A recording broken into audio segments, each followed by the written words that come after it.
आज हम एक बहुत ही दिलचस्प पुरानी कहानी सुनने वाले हैं और इसके जरिए समझेंगे कि किसी चीज का असली मूल्य, उसकी असली कीमत होती क्या है। आखिर ये तय कैसे होता है। सोचिए, कोई एक ही वक्त में सबसे अमीर भी हो और सबसे गरीब भी। ये कैसे हो सकता है? सुनने में थोड़ा अजीब लगता है ना, पर यही तो हमारी आज की कहानी के मुख्य किरदार की हालत है और इसी पहेली को आज हम सुलझाने की कोशिश करेंगे। तो ये कहानी है मोहन की, एक ऐसा आदमी जिसे पूरा कस्बा एक ही नाम से जानता था, मोहन कंजूस। अब नाम से तो लगता है कि पैसे नहीं होंगे, पर ऐसा नहीं था। उसके पास धन तो बहुत था, लेकिन उसकी जिंदगी वो एक अजीब सी पहेली थी। मतलब एक तरफ तो उसके पास सोने चांदी का इतना बड़ा ढेर था कि कोई सोच भी नहीं सकता, और दूसरी तरफ उसका घर देखिए तो एकदम खाली। वो जीता था बिल्कुल एक साधु संतों जैसा सादा जीवन। भले ही वो कस्बे का सबसे अमीर आदमी था, पर उसकी असलियत कुछ और ही थी। जानते हैं उसका पूरा दिन कैसे बीतता था? बस अपने सिक्कों को गिनने और उनकी रखवाली करने में। उस दौलत से उसे खुशी तो कभी मिली नहीं, मिली तो बस एक चीज, एक लगातार चिंता कि कोई इसे चुरा न ले।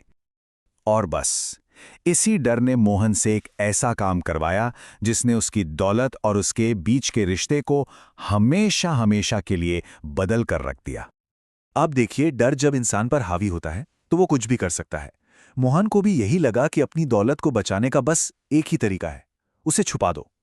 और बस उसने फैसला कर लिया, अपनी सारी की सारी संपत्ति को जंगल में एक पुराने पेड़ के नीचे गाड़ दिया। उसे लगा चलो अब चिंता खत्म होगी। और यहीं से एक अजीब सिलसिला शुरू हुआ।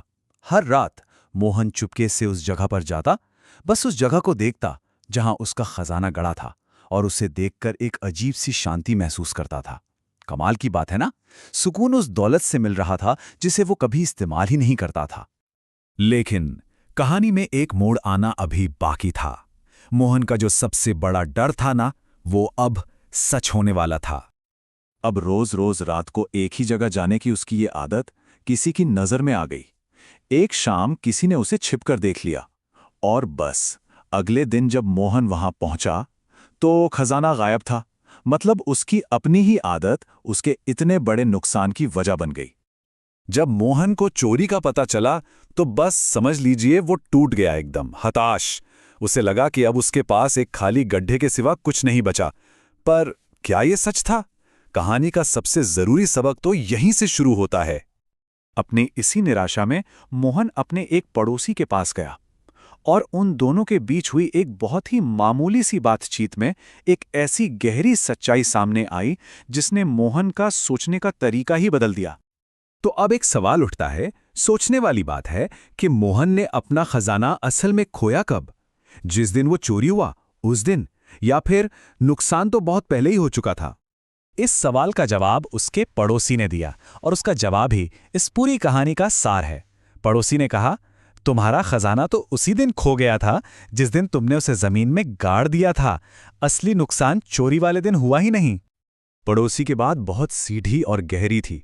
उसने कहा, देखो, जो चीज इस्तेमाल ही नहीं होती वो होने ना होने के बराबर है। तुम्हारी दौलत ने तुम्हें कभी सुख दिया? नहीं। कभी आराम दिया? नहीं। दिया तो सिर्फ खोने का डर। तो जिस पल तुमने उसे जमीन में गाड़ दिया ना, असल में उसी पल उसकी कीमत खत्म हो गई थी। तो ये कहानी हमें किसी भी चीज की कीमत, उसके मूल्य के बारे में एक बहुत बड़ा सबक सिखाती है।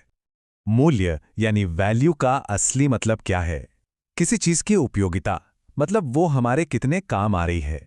अगर कोई चीज इस्तेमाल ही नहीं हो रही तो वो हो या ना हो, क्या फर्क पड़ता है? यही इस कहानी का सबसे बड़ा आइडिया है। तो आखिर में मोहन की कहानी से हमें क्या सीख मिलती है? यही कि किसी भी चीज की असली कीमत उसके इस्तेमाल में है। अगर हम उसे यूज ही नहीं कर रहे तो वो बेकार है, मूल्यहीन है, फिर चाहे वो सोने का ढेर ही क्यों ना हो। और ये कहानी हमें एक आखिरी सवाल के साथ छोड़ जाती है। हम सबके जीवन में ऐसे कौन से खजाने हैं जिन्हें हमने दबा कर रखा है? हो सकता है वो कोई हुनर हो, कोई रिश्ता हो, या कोई मौका जिसे हम इस्तेमाल करने के बजाय बस छिपाकर सहेज कर रखे हुए हैं। जरा सोचिएगा इस बारे में।